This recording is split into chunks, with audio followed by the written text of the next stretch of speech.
embarrassed. This is really embarrassing. Hello. Aujourd'hui on se retrouve pour une vidéo story time un peu différente. D'où le côté maquillage et pose dramatique. Je trouve que c'était fun pour la vidéo, donc aujourd'hui vous aurez Muriel en super dramatique, en expensive woman, alors que j'ai 20 000 € de dette de mon prêt étudiant qui m'attend. On dirait vraiment que je suis riche et je suis assise sur mon bureau, mais c'est n'importe quoi. Cette vidéo est là pour vous expliquer comment est-ce que je suis un pigeon. Je suis sûre que si on cherche la définition de pigeon dans le dictionnaire, on trouvera moi. Cherchons. Alors, pigeon, nom masculin, et la définition c'est Muriel. Je pense que je me suis fait arnaquer parce que bien sûr je suis beaucoup trop naïve et je vais vous expliquer un petit peu comment ça s'est passé. Donc, les Camerounais sont connus pour être des super businessmen et businesswomen. Coucou Philippe Simo, si tu regardes cette vidéo, contacte-moi, comme ça on fait une petite interview ensemble. Mais voilà, ils sont connus pour être de super businesswomen, en tout cas dans la diaspora africaine. Et également, ils sont connus pour être de très bons arnaqueurs. Au Cameroun, on appelle ça des féman et des féwoman, mais c'est souvent des féman. D'ailleurs, est-ce que vous avez un mot comme ça qui existe aussi dans votre pays? Est-ce que vous avez un nom pour appeler un petit peu les féman, les arnaqueurs camerounais?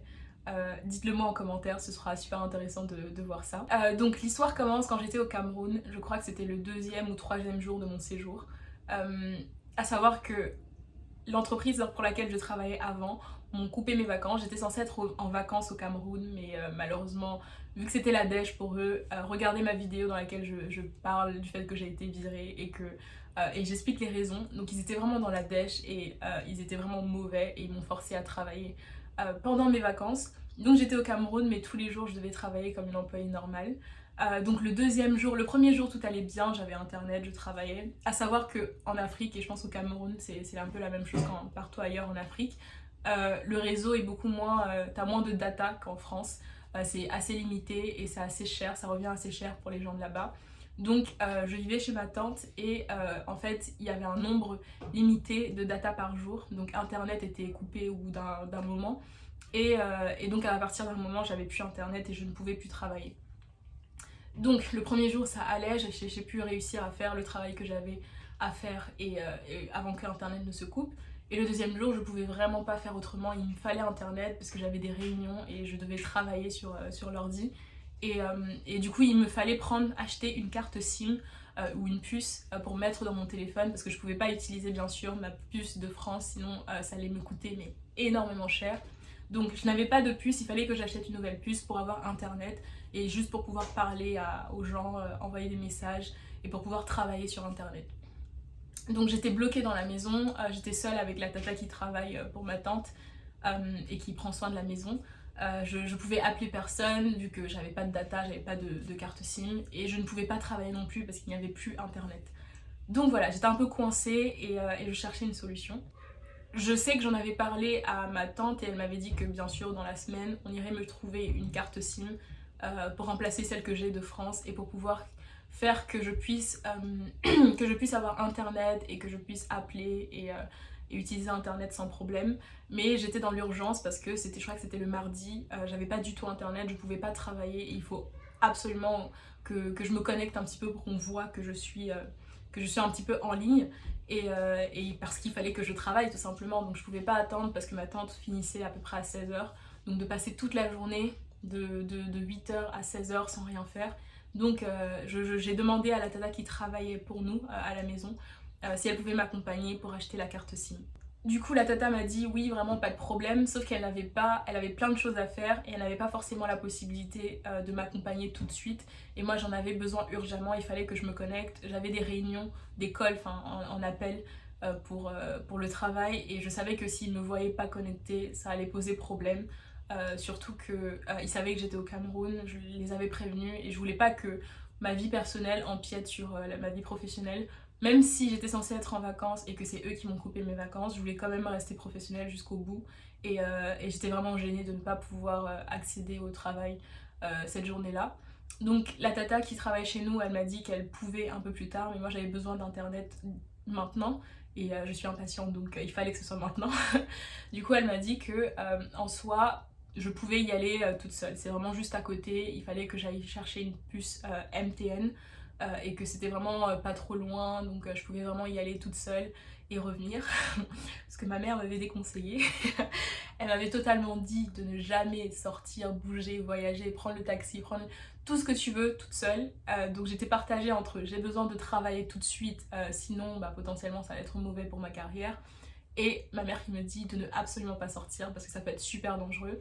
Et la tata qui ne peut pas m'accompagner tout de suite pour aller acheter ma nouvelle puce. Donc j'étais coincée, j'ai réfléchi quand même un petit peu. Et je me suis dit, parce qu'elle m'a proposé ça, elle m'a dit que c'était vraiment à côté, que ce qu'on pouvait faire, c'est appeler une moto qui allait me déposer directement là-bas et qui, cette même moto-là, allait revenir me déposer à la maison. Donc j'étais rassurée parce que c'était la même moto, c'était comme une course avec le même conducteur. Donc ça allait parce que du coup on pouvait le faire confiance un petit peu. Parce que le truc à éviter c'est que moi je sois dans la rue à arrêter une moto ou un taxi moi-même et qu'ils reconnaissent que je suis pas du Cameroun et que soit ils essayent de m'arnaquer, soit pire. C'est pour ça que c'était une bonne solution qu'avait trouvé cette Atala de me faire l'aller-retour avec le même moto, enfin avec la même moto. Et donc j'ai accepté, j'avais la voix de ma mère qui me disait Muriel ne fais jamais ça, mais en même temps j'avais besoin de travailler et j'avais besoin de ma puce, donc j'y suis allée quand même. Et la solution que m'avait donnée la tata qui est de faire l'aller-retour avec la même moto, ça m'allait parce que ça me paraissait sécurisé. Non, ça me paraissait sécurisé, oui. Parce que du coup elle a attendu la moto avec moi, elle lui a donné les instructions, elle lui a dit de me laisser à la maison MTN, ça c'est super important pour la suite de l'histoire, de me laisser à la maison MTN qui est une sorte de boutique MTN officielle où ils font justement les ventes de puces et ils te la mettent dans ton téléphone. Donc elle a arrêté, elle lui a dit d'attendre que je finisse mon achat avant de me récupérer pour me remettre à la maison. Donc ça me paraissait sécurisé, je me suis dit Muriel, prends ton courage, tu vas sortir toute seule. Pour les personnes qui peuvent se demander pourquoi c'est un truc de fou pour moi de sortir toute seule au Cameroun, en fait, je suis née au Cameroun et je suis restée au Cameroun jusqu'à mes 7 ans. Et ensuite, ça fait depuis à peu près 15 ans que je vis en France. Donc, de 7 ans à maintenant où j'ai 22 ans, je ne connais plus du tout le Cameroun, je sais plus du tout ce qui se passe, j'ai pas du tout l'accent, je ne suis plus camerounaise en fait. Et je ne connais pas me repérer dans les rues. C'est pas comme ici où tu vas à New York, tu vas dans n'importe quelle ville un peu en Occident, tu peux te repérer avec Google Maps. Il n'y a pas vraiment de nom de rue très délimité au Cameroun, donc c'est assez compliqué. Donc c'est pour ça qu'en général, toute ma famille préférait que je sois accompagnée au tout début, vu que je connaissais pas vraiment du tout les rues. On va remettre un petit peu de gloss fancy pour plus de brillance et pour plus de drame. Alors, hop.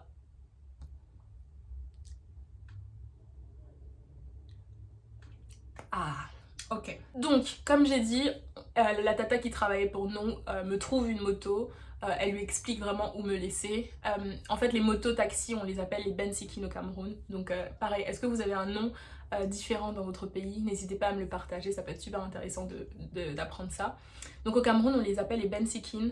Et du coup, elle trouve la moto, elle lui donne les instructions, elle lui dit de m'attendre, de venir me redéposer après.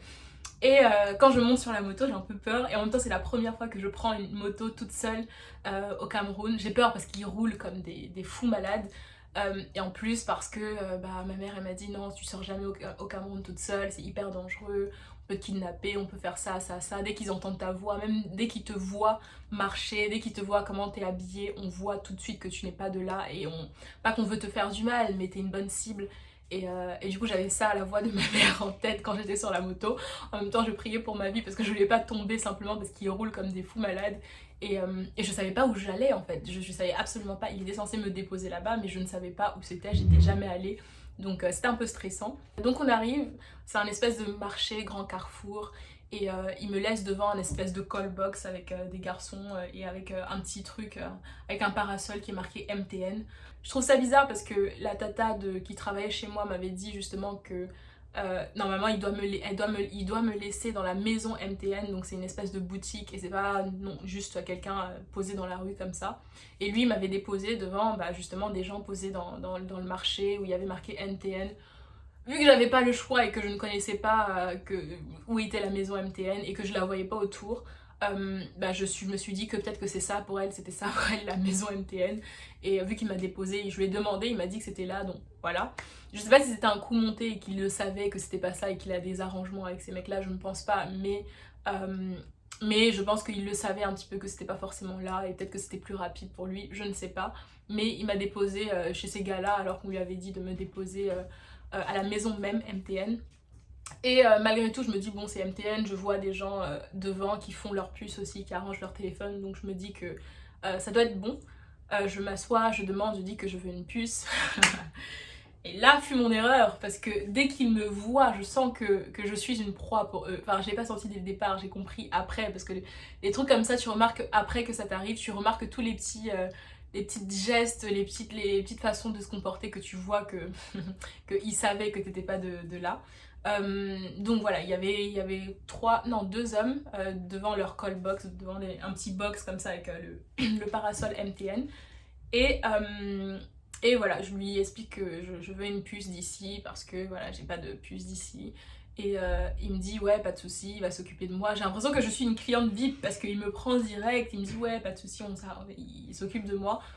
Et il commence à manipuler un petit peu mon téléphone, j'avais même peur de le donner parce que voilà, c'était vraiment dans la rue et c'était vraiment genre à côté, il y avait des motos qui passaient à côté, c'était vraiment dans la rue. Je me dis mais quoi, s'il prend mon téléphone, il court avec. Mon téléphone, bah c'est ça avec quoi je filme. Il a coûté combien à ma mère? 1200 ou 1300 euros, iPhone 11, donc on va pas rigoler avec et c'est mon outil de travail, donc s'il me le prenait, mon téléphone et mon ordinateur c'est les seules choses sur lesquelles, genre si on me les vole, je pleure. Je pleure, je suis pas quelqu'un de matérialiste, bijoux, machin, truc, vêtements, j'en ai rien à faire. Mes téléphones et ordinateurs, là où il y a toute ma vie, il y a toutes mes créations, c'est mort. Et c'est mes outils de travail tout simplement, donc si on me vole ça, j'ai le seum. Ah oui, un détail que j'avais oublié. Du coup, pendant que je suis sur le Bensikin, sur la moto-taxi, il entend que je ne suis pas d'ici, enfin ça se voit, en général il le voit, même t'as même pas besoin de parler, il voit dans ta manière de t'habiller, de te déplacer que t'es pas d'ici. Il parle avec moi, ça me rassure un petit peu. Il me demande d'où je suis, machin truc. Apparemment il a eu un crush, il me trouve trop jolie, il veut me marier. Il veut m'épouser, il me dit ouais viens on va dans mon village, t'es d'où? Je lui dis je suis de Balengo, oui viens je vais t'épouser machin truc. Bien sûr c'est une demande en mariage intéressée, ça se sent. Déjà ça m'a bien fait rire, ça m'a fait déstresser un petit peu du fait d'être sur la moto parce que alors que je n'avais pas le droit en soi et que c'était risqué pour moi de le faire. C'était assez drôle cette demande en mariage, il a pas lâché l'affaire jusqu'au retour même. Du coup sur la partie où j'arrive vraiment au box des gars qui font les puces, je lui explique, il regarde mon téléphone, comme je vous ai dit j'avais peur de lui donner mon téléphone parce que voilà on sait jamais, c'est vraiment ma vie. Et je surveille vraiment, franchement je surveille, j'ai jamais autant surveillé quelqu'un de ma vie, genre franchement prends mon porte-monnaie machin truc parce que c'est de l'argent, pas grave, mais mon téléphone où il y a toute ma vie, c'est mon outil de travail, c'est compliqué. Donc je regarde bien tout ce qu'il fait, tous ses faits et gestes, je le suis. Et il examine un petit peu mon téléphone et il me dit que il me demande une carte d'identité d'ici, un numéro de je sais pas quoi là. Je lui dis que j'en ai pas, vu que j'ai ma carte d'identité de France. Je lui montre ma carte d'identité de France. Je pense que j'ai même été trop naïve de lui montrer ma carte d'identité de France parce qu'en général on me dit, enfin mon passeport, je lui ai montré mon passeport limite. On me dit de faire attention parce que on vole énormément les passeports là-bas. Et je lui ai même montré mon passeport, je suis totalement folle. Et il me dit que du coup il va falloir que, vu que je n'ai pas de carte de là-bas, il peut pas forcément m'enregistrer et qu'il est obligé de jongler un petit peu et de trafiquer le truc pour que je puisse avoir une carte de là-bas. Je trouve ça un peu bizarre mais en même temps ça fait sens parce que je suppose que si t'es pas française, je sais pas, tu peux pas souscrire à un abonnement ici facilement. J'en sais rien, genre j'ai dit ok. Il m'a dit que du coup ce sera 3000 francs. Du coup je me dis bon c'est beaucoup, c'est pas ce que je m'attendais, je me dis mais ça fait sens. Ensuite je lui demande vraiment combien tout va me coûter, il me dit 3000 francs du coup pour la configuration, pour mettre en place le tout. Ensuite il y a 3000 francs pour acheter vraiment juste la puce, le petit truc là pour mettre dans le téléphone. Et ensuite il y a le crédit internet que tu veux mettre dans ton téléphone parce que moi j'ai juste pris des datas internet pour parler sur WhatsApp et pour travailler sur mon téléphone en partage, pour travailler sur mon ordinateur en partage de connexion. Du coup il me disait tous les différents forfaits, il m'a bien tout expliqué. Du coup c'est ça qui m'a mis en confiance aussi, c'est qu'il m'a expliqué tout. On n'avait pas l'air que, on dirait pas qu'il voulait prendre avantage de moi parce que il m'expliquait vraiment pas mal de choses. Et du coup, il me dit pour les différents crédits, je décide de mettre le crédit de 3000 francs. Du coup, 3000 francs pour la configuration, pour juste qu'ils mettent la puce dans le téléphone et qu'ils configurent. 3000 francs pour la puce, pour acheter la petite puce là et mettre dans le téléphone. Et 3000 francs pour mon crédit data. Du coup, ça me paraît assez beaucoup parce que j'avais pris 10 000 sur moi, mais 10 000 c'est énorme pour le Cameroun. Attendez, j'ai encore quelques francs qui me restent. 10 000 c'est ça, regardez ce beau billet colonial. Du coup c'est ça 10 000 et 10 000 c'est beaucoup. Je pense que tu peux manger pour plusieurs semaines avec 10 000 au Cameroun. Donc c'est vraiment énorme. Donc ça me paraissait... J'avais ramené 10 000 sur moi pour me dire waouh, je suis super large. Et au final, 3 000 francs il me prend pour la puce, 3 000 pour la configuration et 3 000 pour le crédit. Ça me fait 9 000 francs. Donc il me reste 1000 francs. J'ai même pas 1000 francs. J'ai même pas 1000 francs. 1000 francs, c'est 2 billets comme ça là. Il me reste 1000 francs sur les 10 000 que j'avais prévus. Et 10 000, c'est hyper large. Donc je me surprends, je trouve que ça fait un peu cher. Du coup, je lui dis, même je lui ai fait la remarque, je lui fais c'est beaucoup. Et il me dit oui, genre en mode c'est normal. Et je lui donne, parce qu'en vrai, quel argument de négociation j'ai, je ne sais pas combien ça coûte de base. Et j'ai pas l'impression qu'il me dit n'importe quoi, donc voilà. Donc il va derrière, il trafique le je sais pas quoi, là il fait le transfert de crédit sur mon téléphone. Tout va bien, ensuite après je vois que j'ai sur WhatsApp. Et de manière étonnante, lui également, il est très intéressé par moi, il veut mon numéro de téléphone, il veut qu'on garde contact, tout ça. Mais en mode un peu dragouille, tu vois, c'était pas comme le... Parce que le Ben Sikin, le moto-taxi, m'a demandé aussi mon numéro de téléphone et il m'a demandé voilà, de l'épouser, mais c'était vraiment genre en mode rentre dedans et tu voyais un petit peu que c'était un peu intéressé. Mais lui c'était en mode ouais, si t'as besoin d'aide, je t'aide et tout, prends mon numéro de téléphone. Et ça encore plus, ça m'a fait prendre confiance sur lui parce que je me suis dit que bon, il peut pas me donner son numéro de téléphone alors qu'il est en train de m'arnaquer, tu vois, genre il prend il veut enregistrer son numéro de téléphone dans mon téléphone, je refuse parce que je connais les gens du Cameroun, t'es toujours intéressé ou c'est soit pour de l'arnaque, et enfin en vrai, je ne le connais pas, j'ai mes cousins à la maison qui pourraient m'aider si besoin, pourquoi est-ce que je prendrais et j'accepterais le numéro de téléphone d'un inconnu dans mon téléphone? Trop bizarre, tu vois. Donc j'ai pas accepté, mais pareil, c'est un truc qui m'a fait prendre confiance avec lui. Je me suis dit, bon, bah il a l'air gentil, s'il me donne son numéro de téléphone, ça veut dire que potentiellement il est pas en train de me mentir, mais je pense que dans sa tête c'était pour se dire, oh là là, la pigeon, l'argent, l'argent, l'argent, toujours plus d'argent si je reste en contact avec elle. Donc je pense que c'est pour ça qu'il voulait mon numéro. Voilà. Donc je vous ai dit qu'il m'a demandé 3000 pour 3000 francs pour la puce, 3000 francs pour la configuration et 3000 francs encore pour le prix de mon crédit qui est à mettre dedans. Et je pense que c'est les seuls vrais 3000 francs que ça coûtait. C'était pour le crédit à mettre dans le téléphone. Et du coup, au total, ça me faisait 9000 francs. Donc, je vous avais dit que j'avais ramené mon billet de 10 000 et je m'étais dit, waouh, Muriel, t'es large parce que 10 000 c'est énorme pour le Cameroun. Et du coup, ça veut dire qu'il me prend 3000 francs et il ne me reste plus que 1000 francs. 1000 francs, ça me paraissait, comme je vous ai dit, beaucoup assez cher parce que 10 000 francs c'est beaucoup pour le Cameroun et qu'ils me prennent tout ça pour une histoire de puce. Ça me paraissait assez cher, mais je me dis bon bah voilà. Du coup je lui donne un billet de 10 000 parce que j'avais que 10 000, j'avais pas la monnaie. À savoir que c'est très compliqué au Cameroun d'avoir des petites pièces. Je sais pas pourquoi, pour une raison obscure, mais il y a beaucoup plus de gros billets que de petites pièces ou de petits billets. Et du coup je lui donne mes 10 000 francs. Il me rend la monnaie et enfin il me tend la monnaie de 1000 francs et il me dit tu peux me laisser alors les 1000 francs pour l'argent du beignet. le culot de l'enfant de me demander 1000 francs parce que à ce moment là je me disais pas qu'il m'avait arnaqué encore. Il me demande encore plus, il me demande après m'avoir pris 9000 francs, il me demande encore plus, est-ce que tu peux me donner les 1000 francs qui restent pour l'argent du beignet? Parce qu'il a vu que je venais de France, il a cru que j'étais le président de la France et que j'étais millionnaire. Donc il me demande ouais, est-ce que tu peux me donner les 1000 francs restants pour l'argent du beignet? Mais je dis mais tu... j'ai dit en rigolant mais genre non, enfin là il me reste 1000 francs, c'est mon argent pour prendre ma moto, non, enfin je suis désolée, c'est toi le grand garçon, moi j'ai 22 ans, c'est toi qui devrais me payer gratuitement ou me donner gratuitement des trucs. Donc non, je pense que le mec il avait peut-être 26 ans, 25 ans, je ne sais pas, ou même plus. Et du coup, quand je lui ai dit non, je me suis limite sentie mal parce que je suis Muriel, je suis trop bête. Je suis vraiment bête, faut dire ça comme ça.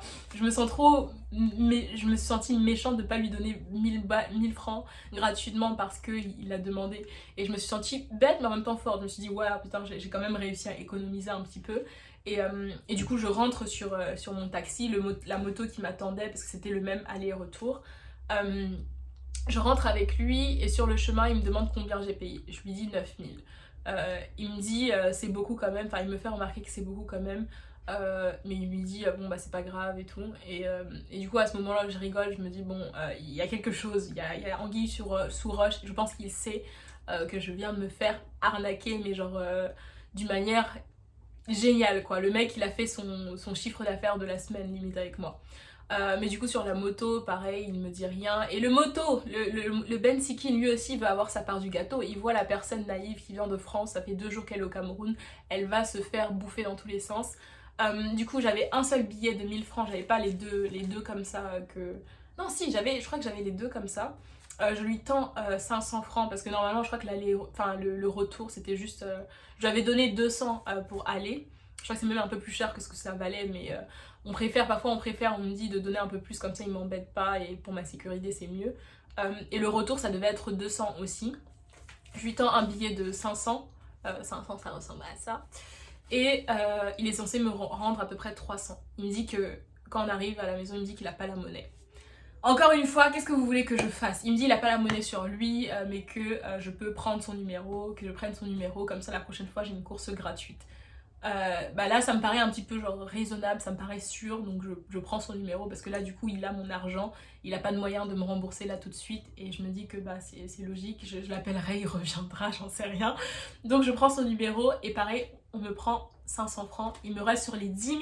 Sur les 10 000 que j'avais de base, 10 000 c'est énorme pour le Cameroun, il me reste 500, donc je me suis fait avoir mais en beauté. Je vais vous expliquer pourquoi, vous allez comprendre pourquoi je me suis fait arnaquer. Après, parce que de 1 la course, là pour la moto c'est simple parce que la course elle était à 500, la course elle était à 200, je lui donne 500, il garde les billets de 500 et le mec je le reverrai plus, enfin c'est après que j'ai compris que je reverrai plus et on m'a dit non, enfin pourquoi, enfin le rappelle pas, tu sais pas ce qu'il veut derrière toi et on sait jamais, la prochaine fois il revient, il sait là où t'habites et il revient en pire quoi. Laisse-le avec tes 500 et laisse la course gratuite que t'étais censé avoir et voilà, laisse ça tomber. Mais pour la puce MTN, combien est-ce que je me suis fait arnaquer? Devinez-le en barre d'infos avant que je le révèle. Devinez-le, ça m'a fait gros là au cœur là. Ça m'a fait gros au cœur. Donc, je rentre à la maison. En plus, vous connaissez les Camerounais. Les Camerounais, c'est les pires. Il n'y a pas d'émotion au Cameroun. Genre, toujours, on va prendre ton malheur, t'insulter avec. Au lieu de te dire, ouais, ça va aller, te réconforter, on va t'insulter avec. Donc, je suis partie, je suis rentrée à la maison. Je dis combien j'ai payé. Je dis, bon, je suis contente déjà de revenir en vie parce que ma mère m'avait dit, vous souvenez-vous, ouais, fais attention, ne fais pas ça, ne fais pas ci. Et j'ai pris la moto toute seule et je suis rentrée en vie, je suis contente, là je prie Dieu, là merci, je suis rentrée en vie. Attendez, je remets le petit collier en place de la femme riche, de la future femme riche avec 20 000 € de dette sur le coup. Et oui, du coup je rentre à la maison, je vois la tata qui travaille pour nous parce que du coup on était toutes les deux seules toute la journée. Je lui dis combien ça m'a coûté. Déjà je suis contente de revenir, je lui dis combien ça m'a coûté, elle me dit ouais ouais, l'enfant aussi, elle a payé 9000 francs pour une puce. Du coup là je comprends que je me suis fait avoir en beauté. Elle me dit que au final ça n'aurait pas du tout. Je lui explique vraiment tout ce qu'il m'a dit, qu'il y a 3000 pour la configuration, 3000 pour le crédit, 3000 pour la puce. Elle me dit qu'au total, au grand total, s'il fallait que je paye cher, j'aurais dû payer 500 francs. Au grand maximum 500 francs. Donc plutôt que de payer les 10 000 que j'ai payés là et qui peuvent me nourrir pendant une semaine, même voire plus au Cameroun, j'aurais dû payer 500 francs. 500 francs. Ah là là là là là. Donc imaginez-vous tout. Je me suis fait arnaquer au total. Si on compte, c'est 8800 à peu près. Parce que encore pire, il y a un autre cousin qui m'a dit que même la puce là, tu peux la trouver à 100 francs. 100 francs. J'ai payé 9000 pour toute la configuration pour la puce là. 9000 alors que ça me coûtait 100 francs normalement. La puce qui vaut de l'or. Est-ce que vous voyez? Ça là, ce petit truc là, MTN. MTN, c'est ça là qui m'a coûté. Qui m'a coûté 9000 au total avec la configuration et tout. La puce seule, c'est 3000 alors qu'on m'a dit que ça coûtait 100 francs. 100 francs, j'ai payé ça 3000. Plus la configuration et tout le reste.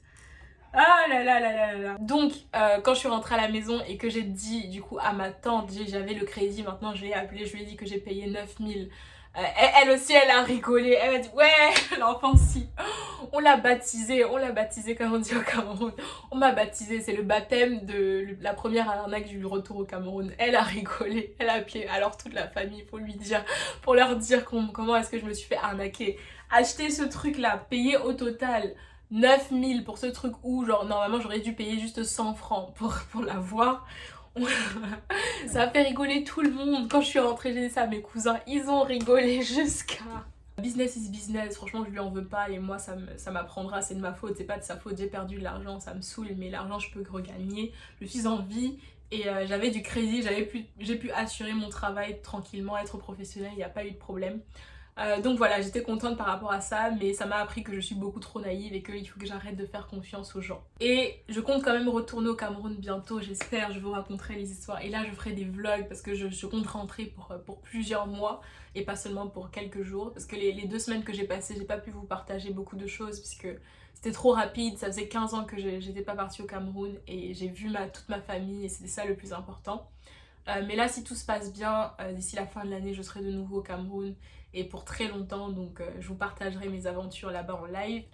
Et je pense que ce sera très formateur de retourner au Cameroun pour 2 raisons. De 1, je serai en contact avec les meilleurs fémans, vous vous rappelez féman ça veut dire arnaqueur, les meilleurs fémans d'Afrique pour me former un petit peu et avoir la mentalité de penser de manière plus prudente et de savoir comment faire du bon business et de ne pas me faire arnaquer en business. Et de 2, ça va m'apprendre à négocier, à être une bonne négociatrice parce que c'est le truc que j'ai vu au Cameroun, c'est que tout se négocie, il ne faut jamais, même les courses de taxi, même quand tu vas acheter le maïs et la prune, tu vas manger ton poisson braisé, tu vas acheter ton poisson, tu vas au marché, même juste acheter ton cube, tout tu négocies parce que franchement la plupart du temps le prix se fait à la tête du client et il n'y a pas de prix fixe, donc tout se négocie. Je me rappelle quand je partais avec ma tante au marché, elle négociait mais tellement bien tout vraiment que je me suis dit j'ai plein de choses à apprendre parce que je suis très mauvaise commerciale et encore moins en négociation, je suis encore moins bonne en négociation. Donc les 2 choses que m'apprendront le Cameroun si j'y retourne, et j'espère que je vais y retourner d'ici la fin de l'année, c'est vraiment le côté négociation et le côté ne pas me faire avoir parce que je serai en contact avec les meilleurs arnaqueurs d'Afrique, limite même du monde, et ça va me former par rapport à ça, donc c'est ça. Et la chose également que j'apprends pour faire une petite partie morale pour éviter que ça vous arrive ou que ça ne m'arrive dans le futur, c'est de toujours, avant de sortir, demander quel est le prix que vous êtes censé payer. Parce que moi, bêtement, si j'avais demandé vraiment en amont, clairement, combien est-ce que ça allait me coûter, ça aurait pu m'éviter vraiment de me faire arnaquer. Parce que je suis partie là-bas ne sachant pas réellement quel était le coût de la puce et de l'installation et de machin truc. C'est pour ça qu'il a réussi à me vendre tous ces conneries-là et que je n'avais pas d'argument et que je croyais que c'était le bon prix, alors que ça ne l'était pas. Donc vraiment c'est la leçon que je garde. La prochaine fois quand j'y retourne, à chaque fois que je veux sortir, si je veux faire quelque chose toute seule, je demande toujours le prix en amont à quelqu'un, à un local, pour savoir combien c'est censé me coûter et pour éviter de me faire arnaquer. Voilà, ma story time est terminée. J'espère que vous aurez apprécié cette première vidéo. Je pense que si je retourne au Cameroun, il y en aura plein des comme ça parce que moi je suis la naïveté. La naïveté en personne, c'est Muriel. Pareil, si vous tapez sur internet définition de la naïveté, Muriel. Je suis vraiment la personne naïve, la plus naïve du monde. Donc je pense que retourner au Cameroun, ça va me former. Après, je vais revenir avec la peau dure et je vais pouvoir tout affronter. Donc j'espère vraiment que je vais retourner au Cameroun bientôt. J'espère que cette vidéo vous aura plu. Elle est un peu différente des autres vidéos et je me suis mise de manière extravagante vraiment pour... regardez, j'ai même mis... J'ai même mis un fard à paupières doré pour vraiment faire comme si j'étais la pigeonne parfaite, la meuf qui a de l'argent alors que j'ai des dettes jusqu'aux os pour faire la vidéo. J'espère qu'elle vous aura plu et voilà. Abonnez-vous à la chaîne, suivez-moi sur Instagram. Allez sur mon site internet murieltiegang.com si vous avez besoin d'aide en communication, en marketing ou en création de business, en particulier en cosmétique. Et voilà, on se retrouve très bientôt dans de prochaines aventures et dans une prochaine vidéo. Bye!